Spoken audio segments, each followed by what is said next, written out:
né? O nosso sistema educacional, ele foi de qualidade até os anos 60, Uhum, porém ele era elitista, né? A partir dos anos 70, houve um interesse de democratização do ensino, uhum, mas essa democratização e esse alcance, né, essa expansão do número de pessoas frequentando a escola pública, ela, por um lado, foi boa porque ela aumentou o número de alunos nas escolas públicas, mas, por outro lado, ela teve uma queda de qualidade.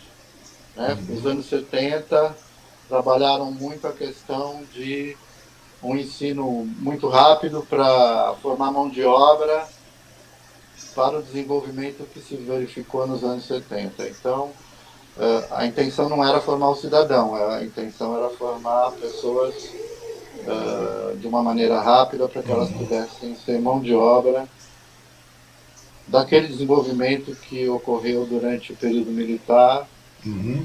mas um desenvolvimento mais voltado para o consumo rápido do que para a formação do cidadão. Né? Uhum. E hoje a gente percebe que essa degradação no ensino, no sistema educacional, isso agravou de forma bastante, né, gritante, digamos assim, não foi verdade? Tanto que hoje você verifica que, como é que se diz, hoje devido a esse agravamento na educação aí, o que aconteceu hoje, você percebe que as pessoas cada vez se tornam mais inócuas com relação à consciência do que acontece ao seu redor. A grande verdade é essa, você concorda comigo? Tanto que Hoje, a gente vê é, grandes situações aí que, é lógico, pessoas, muitas situações que você nunca imaginava que poderiam estar acontecendo, mas estão acontecendo assim, e a hora dos vistos, né, pela internet. Você hoje, em redes sociais, você vê como é gritante esse abismo aí, na verdade, esse abismo educacional. a gente não conhece o plano desse atual governo, o plano de educação. Né? A gente não sabe o que é, o que eles pensam. Nós já tivemos quatro ministros da educação. Pois é, hoje a pergunta é, E a quem é gente o não ministro da sabe. Educação e o que o cara tem, o que esse governo, no caso, tem, de uma forma, fazendo uma crítica construtiva mesmo, uma pergunta, o que esse governo tem para oferecer na área de educação nesse exato momento? Nós não temos nada, já passaram não sei quantos ministros e quem é o atual ministro hoje? O senhor já, você acabou vendo ele fazer uma declaração, ou você ouviu na imprensa, você leu alguma coisa a respeito da imprensa? Eu acho muito difícil, porque. Não, ele não disse nada do que qual é a ideia dele. Não sabemos. Uhum. Assim como não sabemos em outras áreas também. Não sabemos. Então, nesse ponto agora você imagina, seguindo essa linha de essa linha de raciocínio, essa matemática toda que foi implementada, está sendo implementada, como eu te falei, no início acho que a gente nunca imaginou que fosse retroceder tanto, né, nessa questão, independente da questão de partido e tudo mais, direita, esquerda, mas nós vimos o retrocesso acontecer, ser gritante durante décadas aí, né? Nos últimos 30, 40 anos e tudo mais, que foi um negócio, como você falou, democratizaram o ensino, porém o ensino foi um ensino de má qualidade. Então, e ele foi perdendo a cada ano, a cada década, tudo mais, ele foi caindo de qualidade, uma coisa que é visível isso. Porém, agora, esses últimos 4 anos, pelo que nós estamos vendo nesse quadriênio, a queda será muito maior ainda. Na realidade, não será nem uma queda, será um retrocesso. Então, o que você espera do ensino, no caso, o ensino público, César? Que você, no caso, você teve incentivo. Hoje nós não temos nenhum lastro de incentivo educacional e nenhum lastro, porque a educação também é aquela velha situação, né? Como é que a pessoa vai pensar em estudar, ler, aprender, ter cultura e tudo mais, se a pessoa não tem alimento em casa, se a pessoa não tem trabalho, se não tem uma família minimamente estruturada, então se torna uma coisa bastante complicada. Como é que você vê a educação nesses próximos anos, aí, nessa próxima década, digamos assim, depois desse baque que nós estamos recebendo agora? É uma pergunta difícil, né? Porque esse senhor Milton Ribeiro, Uhum, ele entrou no ministério e a gente, como eu te disse ainda há pouco, é um silêncio total. O que a gente sabe, as atitudes que ele tomou me parecem que foram assim, por meio de uma necessidade imediata, tinha que fazer o Enem houve aquela polêmica de que queriam adiar o Enem, ele não quis adiar o Enem, e metade das pessoas, dos alunos, não foram fazer o Enem. Mas o que ele pensa sobre a educação, a única coisa que eu tenho visto foi quando ele falou que questões religiosas que estão inseridas aí na formação dele. Então, eu não vi nenhuma entrevista de ele falando o que ele pensa sobre a educação, quais são os projetos, quais são os planos. Não vi notícias sobre quem ele contratou para isso ou para aquilo. Então, a gente tem que aguardar, né? Porque me parece que nesse momento de pandemia a educação está sofrendo bastante. Estamos vendo aí as crianças voltarem para a escola de uma maneira insegura. Estamos vendo professores com medo, sendo obrigados a voltarem para a sala de aula. Mas a gente sabe que a estrutura de segurança ainda não é perfeita, não funciona de um modo a deixar as pessoas tranquilas.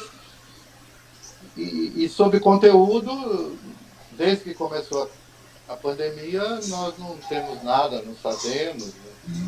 Então, eu vejo que a partir dessa pandemia, talvez a gente lá na frente vá se utilizar mais da tecnologia, porque as pessoas foram obrigadas a aprender a lidar com aulas à distância, aulas remotas, conteúdos preparados exclusivamente para essas plataformas online. Eu vejo que é um caminho por aí que talvez, assim, fazendo o jogo de olhar o lado bom da coisa, eu acho que futuramente a gente pode integrar mais e talvez o governo desperte para a necessidade de investir mais em tecnologia nas escolas. Mas também eu vejo uma necessidade muito grande de investir melhor e mais na formação dos professores. Pois é. Os professores que ganham pouco não podem se dedicar do modo como seria o ideal. Então, parece que é um problema eterno aí de falta de interesse de investimento. Parece que se forma um ciclo vicioso, né? Um ciclo assim vicioso, onde a educação fica em... É que eu falo, muitas vezes a pessoa hoje, você pega governos estaduais, governos municipais, tudo mais, educação e cultura parece que é a cereja do bolo da gestão. Eles fazem como se aquilo fosse a última coisa para ser colocada ali. Porque hoje nós temos um problema grave da pandemia, né? Mas independente disso da pandemia, você citou a pandemia, muito bem citado, porque só que nesse atual retrocesso que nós estamos vivendo, se não tivéssemos a pandemia, eu sinceramente, ao meu ver, eu não consigo ver horizonte, alguma coisa palpável na educação. Agora tivemos a pandemia, então, o que você falou, muita coisa, muito implemento tecnológico pode ser aplicado aí nesse novo sistema normal que nós vamos ter, que a gente não sabe como que vai ser ainda, né, porque não tem vacina, não tem nada, não temos absolutamente nada nesse decorrer dessa vacinação nessa velocidade. Vão ser mais 3 anos vacinando, 4 aí, não vamos chegar na totalidade da população brasileira. Mas hoje, se você verificar, você vê que o professor, aquilo que você falou, o professor ele não se qualifica, ele não se atualiza, ele não se... Você concorda comigo? Porque antigamente o cara já tinha que... Eu tenho amigos, professores vários, eles dão aula em 2, 3, 4 escolas, 4 colégios, 3 colégios, aquela coisa toda. Ele sai de uma escola, vai para outra, vai para outra. O cara não tem tempo de se atualizar, porque como de qualquer profissão, o professor também precisa dessa requalificação, desse update, desse upgrade constante, não é verdade, Sérgio? Como escritor de livros juvenis, eu visitei muitas escolas públicas, tanto municipais quanto estaduais, e o que eu vejo é que nós temos um corpo de professores, uma classe de professores muito interessados, trabalhando como se tivessem mesmo a profissão como uma grande missão, e que se desdobram com toda a boa vontade para fazer o melhor que podem. Porém, a gente vê que as condições nas quais eles trabalham são bastante precárias, como sempre. Eu sou escritor desde o final dos anos 80, que eu visito escolas e tal, e sempre os problemas são os mesmos. Baixos salários dos professores, estrutura sucateada nas escolas, violência nas escolas. Eu já fui em escolas que são totalmente gradeadas porque tem medo de vandalismo, de assalto e de furtos e roubos. Então é um ambiente que às vezes não é propício para a educação, né? Mas apesar disso a gente vê que os professores se desdobram mesmo, né?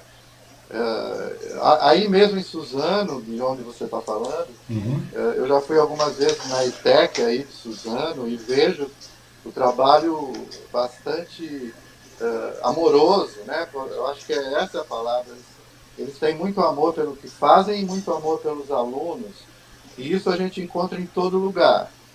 Agora, eles trabalham além da capacidade humana, eles trabalham num nível de estresse grande, eles trabalham no limite. Então, é difícil que a gente consiga a escola ideal nessas condições.